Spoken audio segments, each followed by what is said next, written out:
আমরা সবাই এই দুনিয়ায়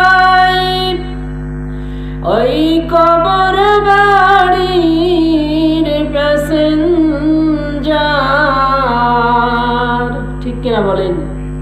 কবর বাড়ি যেতে হবে না হবে না? প্রত্যেককে যাওয়া লাগবে। আল্লাহকে মানি আর না মানি, আপন ঠিকানা আপন বাড়ি যাওয়াই লাগবে। আমরা সবাই এই দুনিয়ায় ওই কবর বাড়ির প্যাসেঞ্জার। কেউ বা আগে কেউ বা পরে যেতে হবে গরের পার। আল্লাহুম্মা সাল্লি আলা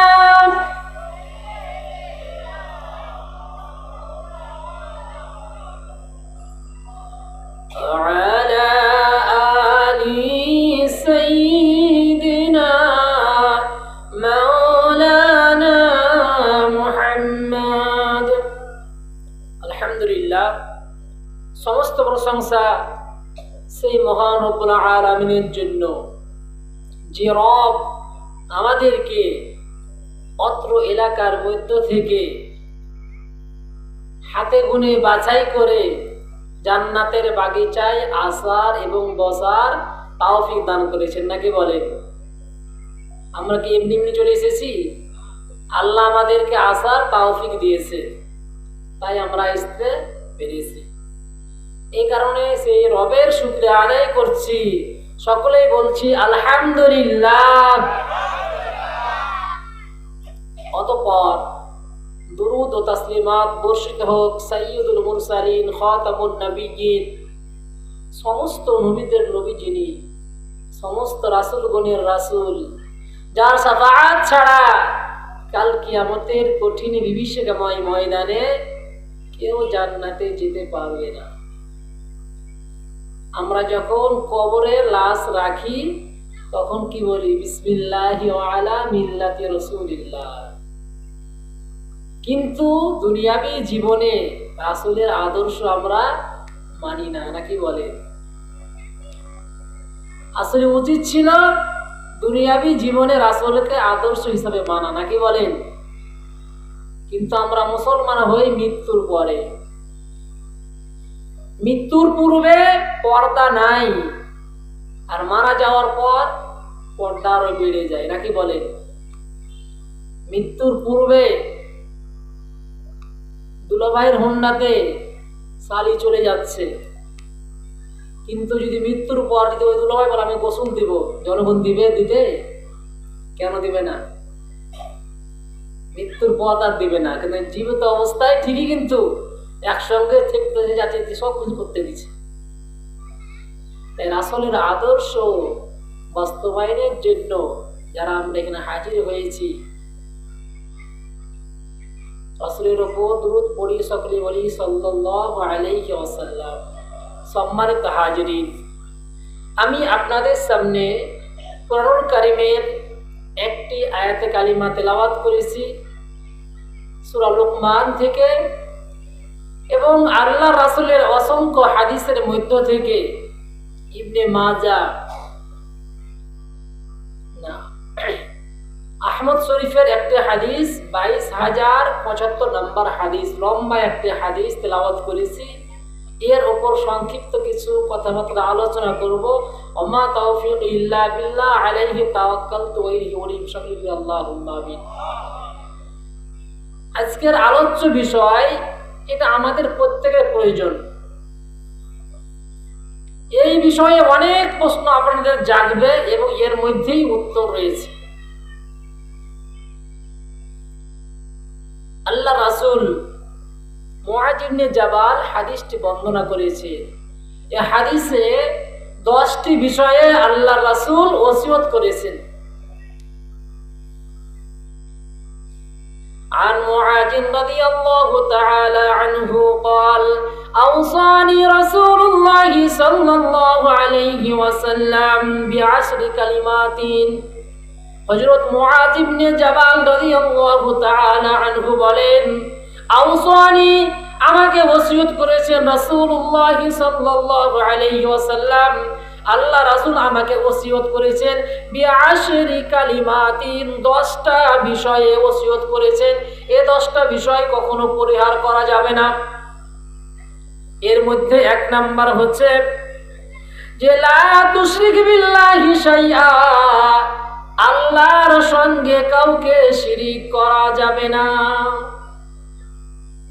আল্লাহর সঙ্গে কাউকে অংশীদার স্থাপন করা যাবে না। এই শিরক সবচাইতে মারাত্মক গুনাহ, এর চাইতে কোনো বড় গুনাহ নাই। লুকমান হাকিম তার সন্তানকে উপদেশ দিচ্ছেন, ইয়া বুনাইয়া লা তুশরিক বিল্লাহ।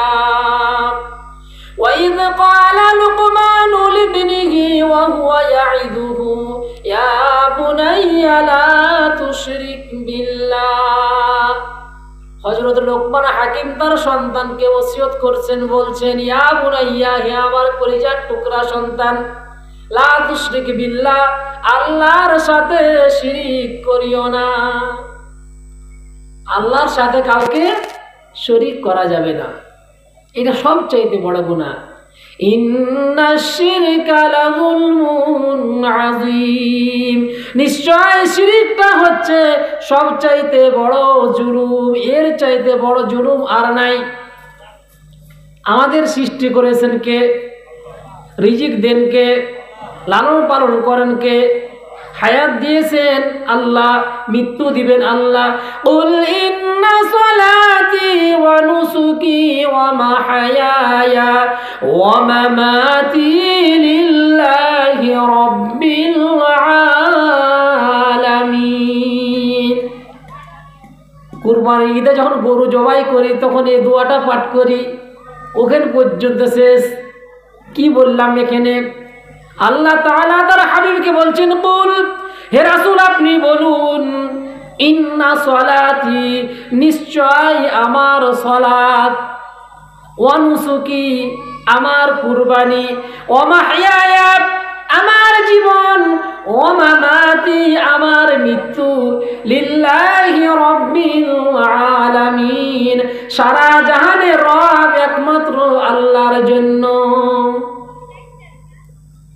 আগেই স্বীকার করলাম নামাজ। অনেকে প্রশ্ন করে, হুজুর নামাজ পড়ি না, কুরবানি হবে না হবে না? অনেকে আমাদের কাছে প্রশ্ন করে। আল্লাহ তো আগেই বলেছেন নামাজের কথা, বান্দা যখনই তুমি মুসলমান কালিমা পড়লে প্রথম কি ফরজ? নামাজ ফরজ, 1 নাম্বার নামাজ। তা আমি স্বীকার করলাম যে নিশ্চয় আমার নামাজ, আমার কুরবানি, আমার বেঁচে থাকা, আমার মৃত্যুবরণ সকল কিছু কার জন্য? আল্লাহর জন্য। বাস্তব জীবনে আমরা তা করি না। তাই আল্লাহ রাসূল ওসিয়ত করে বলছেন যে ওয়াইন কুতিলতা ওয়া হুররিকতা, যদি তোমাকে কতল করা হয়, হত্যা করা হয়, অথবা আগুনে পুড়িয়ে দেওয়া হয়, তারপরও আল্লাহর সাথে শিরিক করা যাবে না। শিরিকটা সবচাইতে বড়। আমরা কথায় কথায় শিরিক করি। আমরা কি বলি? অমুক ডাক্তারের কাছে না গেলে আমার অসুখটা কি ভালো হতো না। তাহলে অসুখ ভালোর মালিক কে? কিন্তু বানালাম কাকে? ডাক্তারকে। আমি বিপদে পড়ে গেছি, অমুক মেম্বার না থাকলে আমাকে এই বিপদ থেকে উদ্ধার করতে পারতো না। কোর্টে কেস উঠেছে, ওই উকিলের কাছে যদি আমি কেসটা নিয়ে না যেতাম, এই কেস থেকে কেউ আমাকে বাঁচাইতে পারতো না, আমার সাজা হয়ে যেত। তাহলে উকিলকে আপনি বানাইলেন কি বাঁচানোর মালিক? কথায় কথায় আমরা শিরিক করি। রাস্তায় চলতে দেখবেন অনেকগুলো গাড়ির নিচে দেখবেন ছিঁড়া স্যান্ডেল বাঁধা থাকে। যদি প্রশ্ন করেন, ভাই তোমার গাড়ির নিচে ছিঁড়া স্যান্ডেল কেন বাঁধা আছে? তিনি বলবেন যাতে বদ নজর না লাগে, অ্যাক্সিডেন্ট যাতে না হয়। ছোট বাচ্চার আমরা যে কপালে টিপ দিই, এই টিপ দেয়, এটা হচ্ছে শিরিক। এই টিপ দেওয়া যাবে না।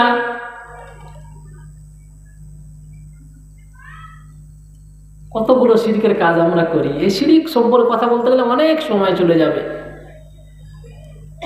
শিরিক যতক্ষণ পর্যন্ত আপনি পরিহার করতে না পারবেন, ওয়ামাই ইউশরিক বিল্লাহি ফাকাদ হারামা আলাইহিল জান্নাতা ওয়া মাওয়াহুন নার।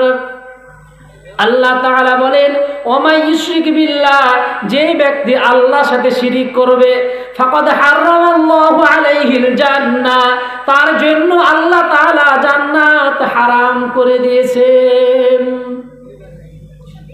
ওয়া মাওয়াহুন নার, তার জায়গা হচ্ছে জাহান্নাম। তাই শিরিক করলে, আজকে একজন আমাকে ফোন দিয়েছে, আমার সম্পর্কে চাচা লাগে, বলছে ভাতিজি একটা প্রশ্ন করতে চায়। কি প্রশ্ন? তো একজন বলল যে যদি শিরিক করে কেউ তাহলে কখনো সে জান্নাতে যেতে পারবে না। আসলে কি এটা আছে? আমি বললাম হ্যাঁ, এটা সঠিক সত্য কথা, এটা আছে কোরআনে। ওয়ামাই ইউশরিক বিল্লাহ, যে ব্যক্তি আল্লাহর সাথে শিরিক করে, ফাকাদ হারামাল্লাহ, আল্লাহ তাআলা তার জন্য হারাম করে দিয়েছেন, নিষিদ্ধ করে দিয়েছেন, আলাইহিল জান্নাহ, তার জন্য জান্নাতকে হারাম করে দিয়েছেন। ওয়া মাওয়াহুন নার, আর তার জায়গা, আবাসস্থল, তার ঠিকানা হচ্ছে কি? জাহান্নাম। তাহলে এই যে শিরিকগুলো আমরা করি, ছোটবেলায় দেখা যায় একটা দাঁত আপনার উঠে গেছে, এ দাঁতটা ইঁদুরের গর্তে ফেলে আসেন, আর বলেন ইঁদুর মামা আমার দাঁতটা নাও আর তোমার দাঁতটা দাও, বলি না? অনেকেই বলে। দাঁত দেওয়ার মালিককে চাইলাম কার কাছে? আদম সন্তান কতটা নিচু, মহান আল্লাহ থাকা সত্ত্বেও আমরা ইঁদুরের কাছে কি দাঁত চাচ্ছি? এটা হচ্ছে শিরিক। আল্লাহ তাআলা বলেন, সমস্ত গুনাহ আমি আল্লাহ তাআলা মাফ করে দিতে পারি, কিন্তু শিরকের গুনাহ আমি আল্লাহ তাআলা কখনো মাফ করব না। তাহলে আল্লাহ রাসূল এক নাম্বার ওসিয়ত করলেন, লা তুশরিক বিল্লাহি শাইআ, আল্লাহর সাথে কাউকে শরীক করা যাবে না। ওয়া ইন কুতিলতা ওয়া হুররিকতা, তোমাকে কতল করা হয়, হত্যা করা হয়, অথবা আগুনে পুড়িয়ে দেওয়া হয়, তারপরেও তুমি কখনো শিরিক করিও না। আমাদেরকে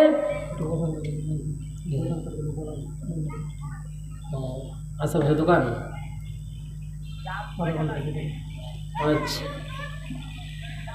তো আল্লাহ রাসূল বললেন, যদি তোমাকে হত্যা করা হয় অথবা আগুনে পুড়িয়ে দেওয়া হয়, আমাদেরকে হত্যাও করা হয় না, আগুনেও পোড়ানো হয় না, তারপর আমরা শিরিক করি।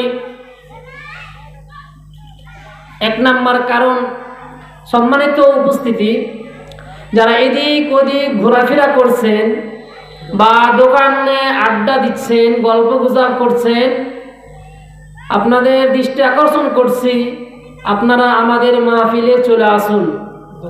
আর দোকানদার ভাইদেরকে বলবো, প্রতিদিন ব্যবস্থা করেন। আজ যেহেতু আপনাদের বাড়ির পাশেই মাহফিল হচ্ছে, আপনারা যত দ্রুত সম্ভব দোকানটা লাগিয়ে দিলেই আমাদের জন্য ভালো হয়। তাহলে আপনাদের যে সমস্ত কাস্টমারগুলো বসে আছে, তারা যদি আমাদের মাহফিলে আসে, আমাদের মাহফিলটা সৌন্দর্য বর্ধিত হবে, নাকি বলেন? তাই এক নাম্বার মনে রাখতে হবে, 10টা পয়েন্ট বলবো। এক নাম্বার পয়েন্ট হচ্ছে আল্লাহর সাথে শিরিক করা যাবে না। 2 নাম্বার, আল্লাহ রাসূল বলেন, ওয়ালা তাউকান্না ওয়ালিদাইক, পিতামাতার অবাধ্য হইও না। ওয়ালা তাউকান্না ওয়ালিদাইক, পিতামাতার নাফরমানি করা যাবে না, পিতামাতাকে কষ্ট দেওয়া যাবে না। আল্লাহ রাসূল আরেক হাদিসে বলেন, লানাল্লাহ মান লানা ওয়ালিদাহ, আল্লাহ তাআলা ওই ব্যক্তির ওপর অভিসম্পদ দেয়, ওই ব্যক্তির ওপর লাঞ্ছনা দেয়, লাআনত দেয়। মান লাআনা ওয়ালিদা, যে তার পিতামাতাকে লাআনত দেয়। আমরা বলি না, আমরা আমাদের পিতামাতার কত কথাই বলি, তোমার মতন পিতা না থাকলে ভালো হতো, তোমার জন্য সমাজে মুখ নাই, তোমার জন্য আমি প্রতিষ্ঠিত হতে পারি নাই, তোমার সংসারে এত খাটতে হয়, এত কিছু করতে হয়। এই যে পিতা মাতা অভিযোগ দেন। আল্লাহ বলেন, আল্লাহ রাসূল বলেন, লাআনাল্লাহ, আল্লাহ তাআলা ওই ব্যক্তিকে লাআনত দেয়, মান লাআনা ওয়ালিদা, যে তার পিতামাতাকে লাআনত দেয়। আর এই হাদিসে আল্লাহ রাসূল বলেন, ওয়ালা তাউকান্না ওয়ালিদাইকে, তোমরা তোমাদের পিতামাতার অবাধ্য হয়ো না। ওয়াইন আমারাকা আন তাখরুজা মিন আহলিকা ওয়া মালিকা, যদি তোমার পিতামাতা, ভালো করে মনোযোগ দিয়ে শুনেন কথাটা, যদি তোমার পিতামাতা তোমাকে বাড়ি থেকে বের করে দেয়, সংসার থেকে আলাদা করে দেয়, সম্পদ থেকে বঞ্চিত করে দেয়, কোনো মাল সম্পদ যদি না দেয়, এরপরও পিতামাতার সঙ্গে খারাপ ব্যবহার করা যাবে না। আমরা এটা জানি, অনেকেই প্রশ্ন করেন যে আমার পিতা তো আমাকে বাড়ি থেকে বের করে দিয়েছে, আমার পিতার মাটি ছিল, জমি ছিল, আর এক ছেলেকে লিখে দিয়ে দিয়েছে। বলি না, আমাকে ফাঁকি দিয়ে ওকে লিখে দিয়ে দিয়েছে, ওকে যেহেতু লিখে দিয়েছে ওই দেখুক, আমি দেখবো না। বলে না, আমাকে মিথ্যা কথা বলবো না, সত্য কথা বলছি। ওকে যেমন লিখে দিয়েছে ওই ভাই দেখবে, আমি পিতামাতা দরবারে নাই। তো আল্লাহ রাসূল কি বলছেন, ওয়াইন আমারাকা মিন আহলিকা ওয়া মালিকা, যদি তোমাকে বাড়ি থেকে বের করে দেয়, সম্পদ থেকে বঞ্চিত করে দেয়, এরপরও পিতামাতার অবাধ্য হওয়া যাবে না, পিতামাতার খেদমত করতেই হবে। আর কোন সুযোগ আছে? আজ থেকে তো বুঝতে পারলেন, সম্পদের ভাগ যদি না দেয় পিতামাতা, ওই কার দরবারে দিবে? হিসাব দিবে পিতামাতা আল্লাহর দরবারে। আপনার হক নষ্ট করেছে আপনার পিতামাতা, দায়ী থাকবে আপনার পিতামাতা, কিন্তু আপনি এর বিচার করতে পারবেন না, আপনি তার অবাধ্য হতে পারবেন না। আল্লাহ তাআলা বলেন, ওয়াসাইনাল ইনসানা বিওয়ালিদাইহি হামালাতুহু উম্মুহু ওয়াহনান আলা ওয়াহন ওয়া ফিসালুহু ফি আমাইনি আন ইশকুর লি ওয়া লিওয়ালিদাইহি। আল্লাহ তাআলা বলেন, ওয়াসাইনাল ইনসানা বিওয়ালিদাইহি, তোমরা তোমাদের পিতামাতার সঙ্গে ভালো ব্যবহার করো, উত্তম আচরণ করো। কেননা হামালাতুহু উম্মুহু, তোমার মা তোমাকে বহন করেছে, ওয়াহনান আলা ওয়াহনিন, কষ্টের পর কষ্ট করে। কত কষ্ট করে মা সন্তান প্রসব করে, সন্তানকে পেটে বহন করে। আল্লাহ বলছেন, কেন তোমরা তোমাদের পিতামাতার সঙ্গে খারাপ ব্যবহার করবা? একবার চিন্তা করে দেখো, তোমার মা তোমাকে কত কষ্ট করে গর্ভে ধারণ করেছে। অফিসুহু ফি আমাইন, 2 বছর তোমাকে দুধ পান করিয়েছে, স্তন দান করেছে।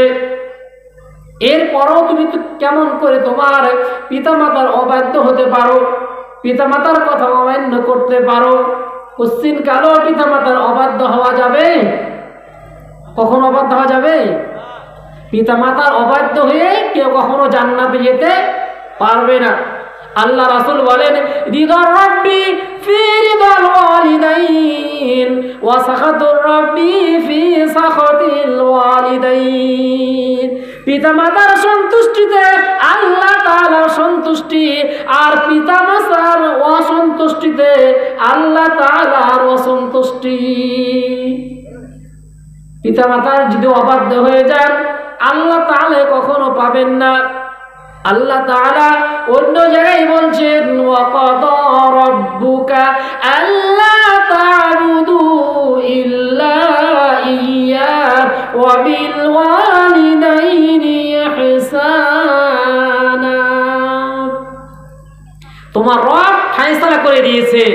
কদা মানে ফয়সালা করে দেওয়া, রায় বের করে দেওয়ার পর কিছু করার থাকার, আল্লাহ নিজে ফয়সালা করে দিয়েছেন, আপনি কিছু করতে পারবেন? আল্লাহ বলছেন ওয়াকদর, আমি আল্লাহ ফয়সালা দিয়েছি, রব্বুকা, তোমার রব ফয়সালা দিয়েছেন যে আল্লাহ তা'বুদু ইল্লা ইয়া, একমাত্র আল্লাহর ইবাদত করো, ওয়াবিল ওয়ালিদাইনি ইহসানা, অতঃপর তোমরা তোমাদের পিতামাতার সঙ্গে উত্তম আচরণ করো, ভালো ব্যবহার করো, ইহসানের সহিত কথা বলো। ইম্মা ইয়াবলুগান্না ইনদাকাল কিবারা আহাদুহুমা আও কিলাহুমা ফালা তাকুল লাহুমা উফফিন ওয়ালা তানহারহুমা ওয়া কুল লাহুমা কাওলান কারীমা।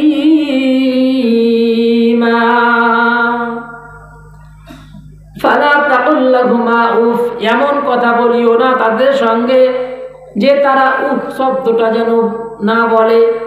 এমন কথা বললেন যে পিতামাতা এত বড় কথা বলল আমার সন্তান, এই কথাটাও যেন পিতামাতা না বলে। যদি এই কথাটা বলে থাকে আপনার জীবনের সমস্ত ইবাদত সঙ্গে সঙ্গে নষ্ট হয়ে গেল। যেমন নাকি 2 মণ যদি দুধ থাকে আর একটু খিচ পড়ে, ওই দুধ থাকবে? নষ্ট হয়ে যাবে। অনেকগুলো ইবাদত করেছেন, নেকি অর্জন করেছেন, আর পিতামাতাকে কষ্ট দিলেন, আপনার কথায় পিতামাতা কষ্ট পেল, আপনার ইবাদত ওখানেই শেষ হয়ে গেল। আল্লাহ বলছেন ওয়াকুল লাহুমা কাওলান কারীমা, তাদের সঙ্গে সম্মানজনক ভাষায় কথা বলো। তাই 2 নাম্বার পয়েন্ট বলছিলাম, সময় সংক্ষিপ্ত, 10টা পয়েন্ট শেষ করব। তাহলে 1 নাম্বার হচ্ছে আল্লাহর সাথে শিরিক করা যাবে না, যদিও হত্যা করা হয়, যদিও আগুনে পোড়ানো হয়। 2 নাম্বার পিতামাতার অবাধ্য হওয়া যাবে না, যদি বাড়ি থেকে বের করে দেয়, পরিবার থেকে বের করে দেয়, সমস্ত সম্পদ থেকে বঞ্চিত করে দেয়, এরপরও পিতামাতার অবাধ্য হওয়া যাবে না। 3 নাম্বার, আল্লাহ রাসূল বলেন ওয়ালা তাতরুকান্না সালাতান মাকতুবান মুতাআম্মিদা, তোমরা কখনো সজ্ঞানে স্বইচ্ছায় নামাজ পরিত্যাগ করিও না।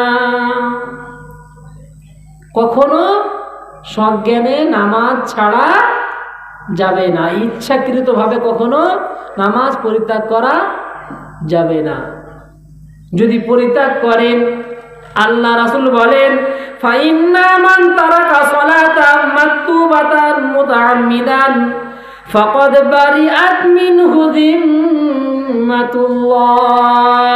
যে ব্যক্তি সজ্ঞানে স্বইচ্ছায় নামাজ পরিত্যাগ করলো, আল্লাহ রাসূল বলেন ফাকাদ বারিআত মিনহু যিম্মাতুল্লাহ, ওই বান্দা, ওই বান্দি আল্লাহর জিম্মাদার থেকে দূরে চলে গেল। নাউযু বিল্লাহ। আল্লাহ যদি আপনাকে আমাকে ছেড়ে দেয়, বাঁচার রাস্তা আছে? বলেন।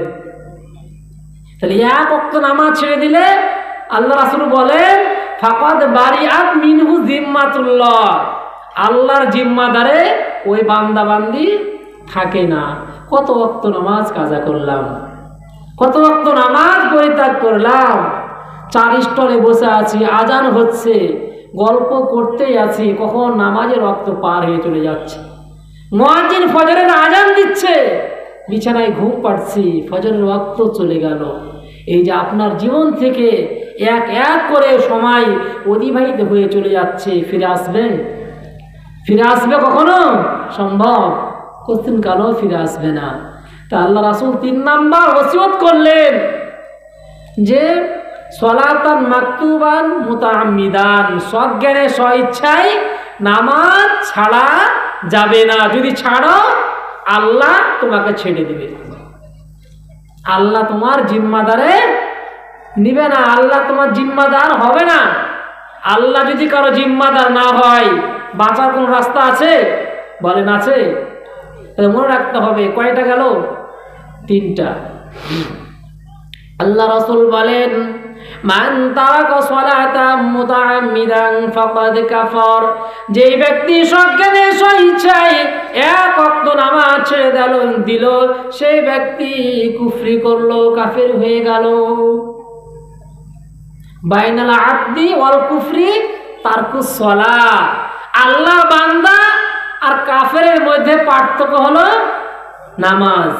আমরা বলি 90% মুসলমানের রাষ্ট্রে বসবাস করছে, নাকি বলেন? বলি না? কেউ বলছেন 94% বলছেন, কেউ 92% বলছেন। তাই 90% মুসলমানের রাষ্ট্র বলছি আমরা। আর ফজরের নামাজে আমার যে 5% লোক হাজির হয় না, হয়? তার কিসের আপনার মুসলমান বলছি বলেন? আল্লাহ রাসূল বলছেন যে মুসলমান আর কাফের মধ্যে পার্থক্য হলো নামাজ। তাহলে আপনি নামাজ পড়েন না, আপনি কেমন করে মুসলমান দাবি করেন বলেন? কথা কি ভুল না সঠিক? আমি প্রত্যেকটা কথা দলিল দিয়ে কথা বলবো। আমি যতগুলো কথা বলি হয় কোরআন অথবা হাদিসের দলিল দিয়ে কথা বলবো। তাহলে কয়েকটা হাদিস পড়লাম, একই কথাই বলা হচ্ছে। আল্লাহ রাসূল এই কথা ওসিয়ত করেছে 3 নাম্বার, যে সজ্ঞানে স্বইচ্ছায় নামাজ ছেড়ে দিও না। যে ব্যক্তি সজ্ঞানে স্বইচ্ছা নামাজ ছেড়ে দিবে, আল্লাহ তাআলা তার জিম্মাদারি ছেড়ে দিবেন। 4 নাম্বার, আল্লাহ রাসূল বলেন ওয়ালা তাশরাবান্না খামরা, তোমরা মদ পান করিও না। অনেকেই আছে মদ পান করি না। কেন মদ পান করবেন না? আল্লাহ রাসূল বলেন ফাইন্নাহু রাসা কুল্লি ফাহিশা, কেননা মদ হচ্ছে সমস্ত ফাহিশা কাজের মূল। আল্লাহ তাআলা বলেন ইন্নামাল খামরু ওয়াল মাইসিরু ওয়াল আনসাবু ওয়াল আজলাম রিজসুম মিন আমালিশ শাইতান। ইন্নামাল খাম, নিশ্চয় মদ, ওয়াল মাইসির ওয়াল আনসাব ওয়াল আজলাম, মদ তোমাদের জন্য হারাম করা হয়েছে। আল্লাহ ব্যতীত যেই সব দেব দেবীর সামনে উৎসর্গকৃত জিনিস তোমাদের জন্য হারাম করা হয়েছে। দুর্গা পূজা যখন চলে আসে, মুসলমানের সন্তানরা পূজার মণ্ডপে যে দাঁড়িয়ে যায়, আর পূজার মণ্ডপ থেকে যখন প্রসাদগুলো দেয়, আর মুসলমানের সন্তান সেগুলো নেয় আর খায়। খাই না খাই না বলেন? আমি কি মিথ্যা কথা বলছি না সত্য কথা? মুসলমানের সন্তান একটা ইহুদি, একটা নাসারা, একটা খ্রিস্টান দেখতে পারবেন না যে আপনার ঈদের দিন সালাত আদায় করতে আসছে বা দেখতে এসেছে। ওরা আসে ব্যবসা করতে, জিনিস বিক্রি করতে আসে, আপনার নামাজ দেখতে কোনোদিন আসে না। আসে একটা হিন্দুকে দেখতে পাবেন যে কুরবানি ঈদে আপনি গরু জবাই করেন, ও এসে গরু জবাই দেখে? কেন দেখে না? ও গরুকে দেবতা মানে বিধায় ও দেখে না যে আমার দেবতাকে জবাই করছে। আর আপনি আল্লাহকে মানেন, আর আপনার সামনে মূর্তি করে মূর্তির সামনে মাথা নত করছেন, আপনি চেয়ে চেয়ে দেখছেন। আপনার রবের সামনে আল্লাহ দেখছে না? মূর্তি বানাইয়া সে মূর্তিকে পূজা করছে, মূর্তির সামনে মাথা নত করছে, আর আপনি যে দেখছেন, আপনার সন্তান যে দেখছেন। আপনি কিসের মুসলমান বলেন? আপনি কেমন মুসলমান? আপনি আপনার সন্তানে কি শিক্ষা দিলেন? আপনি খোঁজ নিয়েও দেখলেন না। যাই দেখে আসি, ভালো লাগবে, এই যে ভালো লাগবে বলে চলে গেলেন সেই জায়গাতে, আপনার ঈমান যে চলে গেল, আপনি একবার খেয়াল করে দেখলেন না। তাহলে বলেন এ দুর্গা পূজায় যাওয়া যাবে? কালী পূজায় যাওয়া যাবে? আজকে বাড়িতে টিভির সামনে কি দেখছেন? মোবাইলে দেখছেন, সিনেমা দেখছেন, মূর্তি পূজা হচ্ছে। আপনার বাড়িতে প্রতিদিন পূজা হচ্ছে, প্রতিদিন সন্ধ্যাবেলায় বাড়িতে টিভিতে পূজা চলছে, আপনি বসে বসে দেখছেন। আপনি বলছেন আমি মুসলমান, আমি আল্লাহকে বিশ্বাস করি, আর সন্ধ্যার সময় আপনার বাড়িতে টিভিতে পূজা হচ্ছে, মানে আপনার বাড়িতে পূজা হচ্ছে, মোবাইলে পূজা হচ্ছে, আপনার বাড়িতে পূজা হচ্ছে। তাহলে আপনি কেমন করে দাবি করেন যে আমি মুসলমান বলেন? আপনি আপনার বিবেককে জিজ্ঞাসা করেন। আমি কথা বলা হক বলছি না বেহক? প্রত্যেকটা দলিল দিয়ে কথা বলছি আমি। করি না আমরা? আপনার সন্তানটা কাঁদছে, আপনি মোবাইলে গান বাজিয়ে দিলেন, গান শুনছে, সন্তানটা বসে আছে।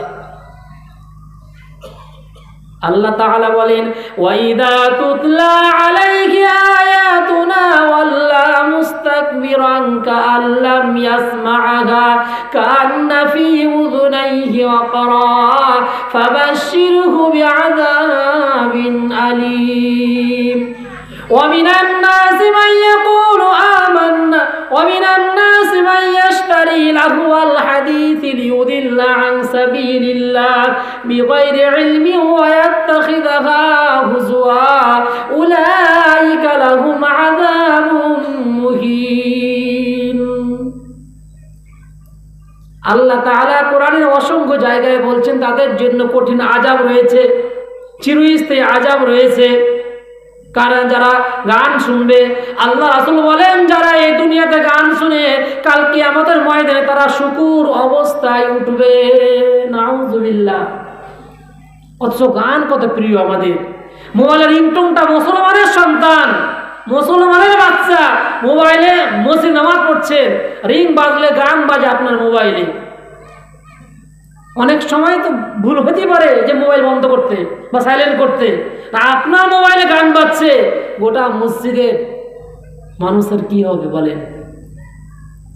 আমাদের মসজিদে একদিন হয়েছে, আমি যে মসজিদে থাকি এই মসজিদে হাই সাহেব মানুষ গান বাজতেই আছে, বন্ধ করতে জানে না, ভিতরে আছে গান বাজতেই আছে। এখন মানুষ কি করবে বলেন? তাহলে আপনি মুসলমানের সন্তান, আপনার মোবাইলের রিংটোন কেন গান থাকবে বলেন? এই যে মসজিদে গান বাজছে সকলকে শোনাইলেন যে আমি মুসলমানের সন্তান, নাকি বলে? তাহলে 4 নাম্বার গেল ওয়ালা তাশরাবান্না খামরান, মদ পান করা যাবে না, মদ সমস্ত পাপের হচ্ছে মূল।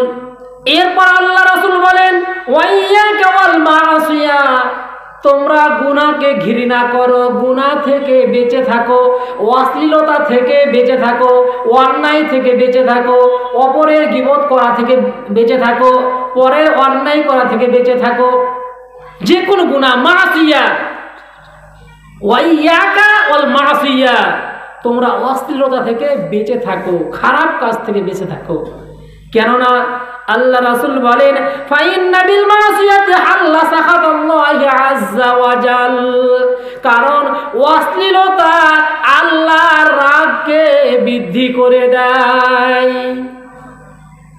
আল্লাহর রাগকে কি করে? বাড়িয়ে দেয়। আর আমি আপনি কি করি? আমি একদিন একজনের মুখে আমি এটা শুনেছি প্রত্যক্ষ, যে এত আমি নামাজ পড়ছি, এত কিছু করছি, আল্লাহ আমাকে এত বিপদ পড়ছে ফেলছে, আমি নামাজই আর পড়বো না। তা আপনি নামাজ না পড়লে ক্ষতিকার বলেন? ক্ষতিকার আপনার না আর কারো? আল্লাহর কোনো ক্ষতি আছে? আল্লাহ বলেন আমি আল্লাহ তাআলা ধনী, আল্লাহুল গনিয়্যু ওয়া আনতুমুল ফুকারা, আল্লাহ হচ্ছেন ধনী আর সমস্ত মানুষ হচ্ছে কি ফকির।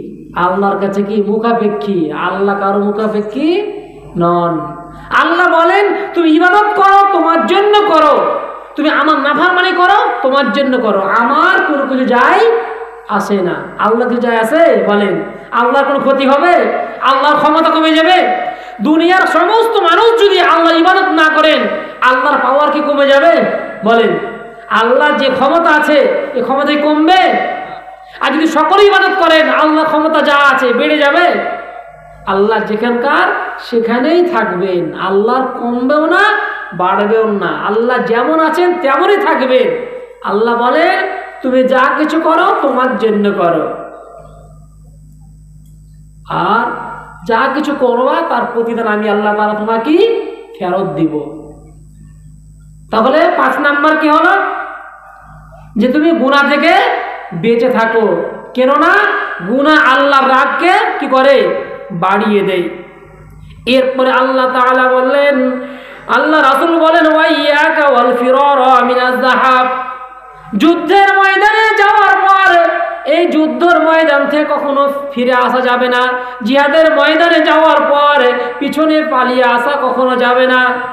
আল্লাহ রাসূল বলেন ওয়াইন হালাকান নাস, যদি সমস্ত মানুষকে হত্যা করে দেওয়া হয়, যুদ্ধের ময়দানে যত মানুষ গেছে সমস্ত মানুষকে যদি হত্যা করে ফেলে দেওয়া হয়, তারপরও যুদ্ধের ময়দান থেকে পালিয়ে আসা যাবে। আমরা কি করি? কোন একটা ভালো কাজে গেছি, দেখি যে অবস্থা ভালো না, আল্লাহর রাস্তায় আল্লাহর দিন কায়েমের জন্য বের হয়েছি, সংগ্রামের জন্য বের হয়েছি, জিহাদের জন্য বের হয়েছি, দেখলাম যে পরিস্থিতি খুব ভালো না, যাকে সামনে পাচ্ছে তাকেই গুলি করছে, যাকে সামনে তাকে হত্যা করে ফেলছে। পিছন দিক থেকে বললাম যে নিজের জান বাঁচাইতে পালিয়ে আসলাম। নিজে বাঁচলে বাবার নাম, নাকি বলেন? পালিয়ে চলে আসে। আল্লাহ রাসূল কি বলছেন? ওয়াইয়াকা ওয়াল ফিরারা মিনাজ যাহাব। ফেরার মানে কি? পালিয়ে যাওয়া। ফেরার আরবি শব্দ ওয়াইয়াকা ওয়াল ফিরারা মিনাজ যাহাব। যুদ্ধের ময়দান থেকে কখনো পিছনে পালিয়ে আসা যাবে না।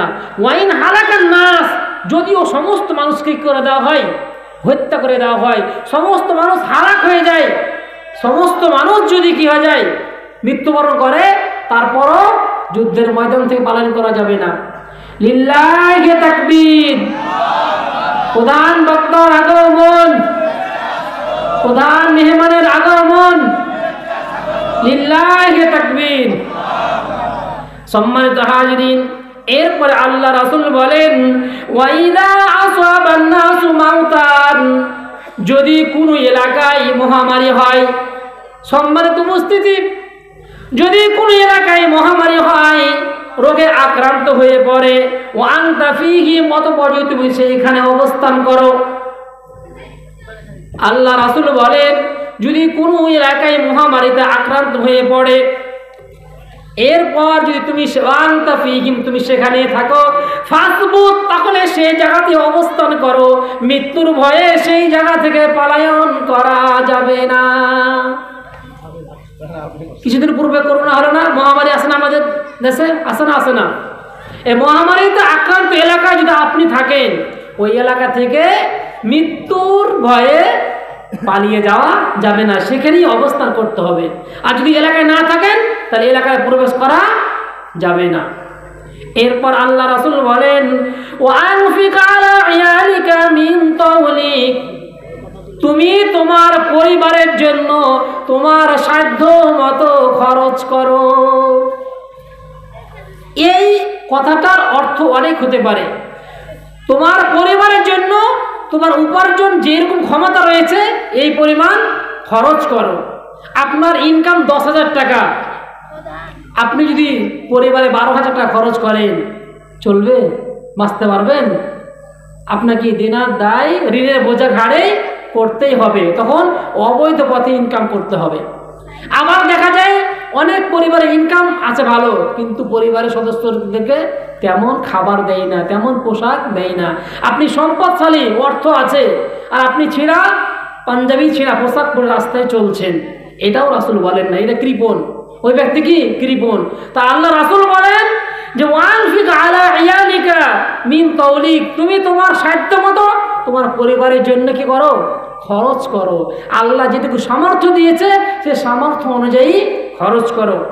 এরপর আল্লাহ রাসূল বলেন ওয়ালা তারফা আনহুম আসাকা আবাদা, হে পরিবারের গার্জিয়ান, তোমার পরিবারের উপর থেকে তোমার আদবের শাসনের লাঠিটা উঠাইয়া নিও না। আজকে আমাদের পরিবারে শাসন নাই। বাবা ফজরে নামাজ পড়তে চলে যায়, সন্তান বিছানায় ঘুমাচ্ছে, বাবা সন্তানকে ডাকে না। আল্লাহ রাসূল বলছেন ওয়ালা তারফা আনহুম আসাকা আবাদা, তুমি তোমার পরিবার থেকে তোমার শাসনের লাঠিটা উঠিয়ে নিও না।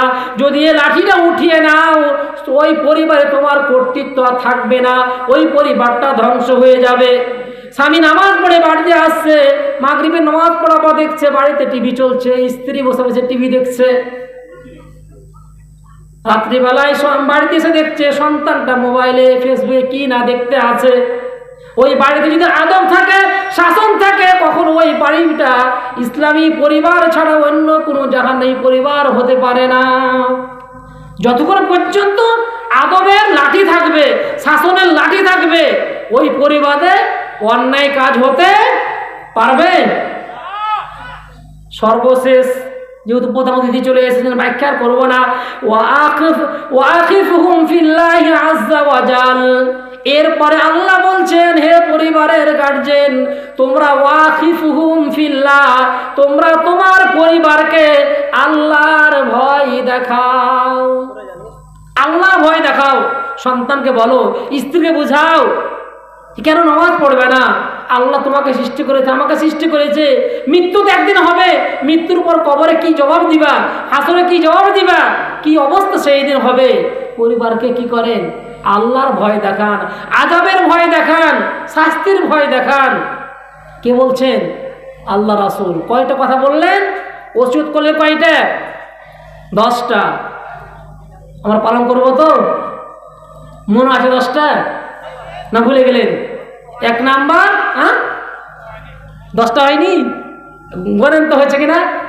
1 নাম্বার, আল্লাহর সাথে শিরিক করা যাবে না, যদিও আপনাকে হত্যা করা হয়, আগুনে পুড়িয়ে দেওয়া হয়। 2 নাম্বার, পিতামাতার অবাধ্য হওয়া যাবে না, যদিও পরিবার থেকে বের করে দেয়, সম্পদ থেকে বঞ্চিত করে দেয়, কোনো খোঁজ খবর না রাখে, তারপর পিতামাতার অবাধ্য হওয়া যাবে না।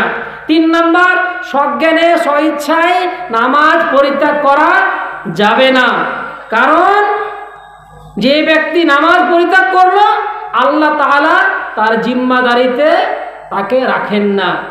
4 নাম্বার, ওয়ালা তাশরাবান্না খামরান, মদ পান করিও না, কারণ মদ সমস্ত পাপের মূল। 5 নাম্বার, ওয়াইয়াকা ওয়াল মাসিয়া, গুনাহ থেকে বেঁচে থাকো, কেননা গুনাহ আল্লাহর রাগকে বৃদ্ধি করে দেয়। 6 নাম্বার, ওয়াইয়াকা ওয়াল ফিরারা মিনাজ যাহাব, যুদ্ধের ময়দান থেকে পালিয়ে আসিও না। ওয়াইন হালাকান নাস, যদিও সমস্ত মানুষকে হত্যা করে দেওয়া হয়। 7 নাম্বার, ওয়াইদা আসাবান নাসু মাউতান, যদি কোনো এলাকায় মহামারী হয়, ও আনতা ফীহিম, এবং তুমি সেখানে বসবাস করো, তাহলে সেই জায়গা থেকে পালিয়ে যেও না, সেখানেই বসবাস করো। 8 নাম্বার আল্লাহ বলছেন যে ওয়ানফিক আলা ইয়ালিকা মিন তাওলিক, তুমি তোমার সাধ্যমতো পরিবারের জন্য কি করো? খরচ করো। ওয়ালা তারফা আনহুম আসাকা আবাদা, তোমার গার্জিয়ান, তুমি তোমার আদবের লাঠিটা, শাসনের লাঠিটা পরিবারের উপর থেকে উঠিয়ে নিও না। সর্বশেষ 10 নাম্বার, পরিবারকে আল্লাহর ভয় দেখাও, জাহান্নামের ভয় দেখাও, পরকালের ভয় দেখাও, মৃত্যুর পর কি অবস্থা হবে, কেউ কারোর উপকারে আসবে না, সেই দিন কেউ কাউকে সাহায্য করবে না। লা ইয়াজিদুনা ওয়ালিয়া ওয়ালা নাসিরা, সেই দিন অভিভাবক থাকবে না, কেউ বন্ধু হিসাবে আসবে না। এই ভয় পরিবারকে দেখাও। এই 10টা তোমরা পালন করবো ইনশাআল্লাহ।